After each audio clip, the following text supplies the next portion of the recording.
News, the Turkish military releasing audio of what it says were 10 warnings to a Russian fighter jet that entered Turkish airspace. That jet eventually was taken down by Turkish warplanes, F-16s, in a move Russia says looks like it was a planned provocation. We're back with the Democratic Congressman Adam Smith of Washington State, the ranking member of the House Armed Services Committee. I want to show you and our viewers an animation of what happened along that Turkish-Syrian border as that Russian plane maneuvered. It actually went over a tiny little strip of southern Turkey, this according to U.S. and Turkish officials, for maybe 17 seconds as it was maneuvering there.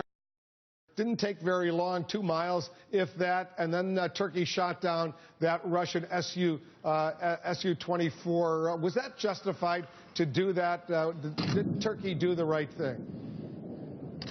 Well, I don't know. We'll have to get more facts to know if this was justified. But this is part of a pattern from Russia. If this had been the first time that they had gone into Turkish airspace, I doubt this would have happened. But this has been going on for quite some time, and not just in Turkey. Russia has been flaunting international law. They've been sending submarines into territorial waters. There have been many instances where they've been buzzing U.S. aircraft, where they've sent their aircraft into airspace that is where they're not supposed to be. And Putin has been trying, basically, to provoke and weaken NATO by going anywhere he wants to go. And so I think it's part of that pattern that led up to this. If this had been the first time that a Russian airplane had gone into Turkish airspace, I don't think you would have seen Turkey react this way. But it's happened frequently, and Turkey has warned Russia about this. So I think the response was basically, because of all of the incursions into Turkish airspace that Russia has done. And Russia needs to stop doing that, not just in Turkey, but in a lot of other places where they have been sending ships and or airplanes into airspace where they shouldn't be. As you know, those ethnic Turks in Syria, Turkmen as they're called, allied with Turkey, they actually started firing machine guns as the two pilots ejected from that downed warplane, and one of the pilots was killed. This is considered to be, at least by some, a violation of international law, a war crime, if you will. And by all accounts, Russia probably is going to go after those Turkmen, those ethnic Turks inside Syria. The Turkish government says they want to protect their fellow Turks in Syria. This could escalate this crisis, couldn't it? Yes, no, it's a dangerous situation. Keep in mind, independent of the violation of Turkish airspace, Turkey is backing rebels who want to remove Assad. Russia is trying to protect Assad. So Russia has been bombing these Turkish-backed rebels for some time. So yes, there's the clear potential for a conflict here, and I think it is really important that we try to work together to get on the same page. I mean, Russia says they're concerned about ISIL, though to this point, mostly they've been bombing rebels that are not associated with ISIL.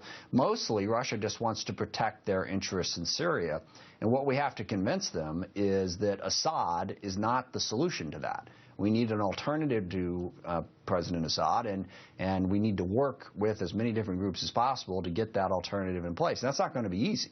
But yeah, Russia and Turkey are on opposite sides of a conflict directly to the south of Turkey, and there is definitely a huge risk of escalation given that reality. You say the U.S. should consider partnering with Russia in Syria if Putin demonstrates his commitment first and foremost to fighting ISIS. Is that realistic given his support for Bashar al-Assad's regime? Well, actually, the precondition is that Russia understands that Assad has to go. Because understand that the biggest thing in Syria that fuels ISIS is the presence of Assad. As long as Assad, who is just, he has killed hundreds of thousands of his own people, is a horrific leader, should not be in charge of that country. As long as he is in power, that's, part of that's the biggest thing that sends all of these foreign fighters to Syria to fight with ISIL. So Assad has to go for us to be able to ultimately defeat ISIL. And if Russia is in there simply trying to prop him up and protect him, they are perpetuating the problem of ISIL. And so we've got to work together to find an alternative to Assad if we are ever going to have a hope of defeating ISIL. And that's part of the larger issue of, what is the strategy? We're fighting ISIL, but we're also fighting Assad, and ISIL is fighting Assad. But to truly understand the situation, you have to know that as long as Assad is in charge, we are not going to be able to defeat ISIL because of what Assad represents to so much of the Muslim world. Complicated, very dangerous, and apparently escalating situation. Congressman Adam Smith of Washington State, thanks for joining us.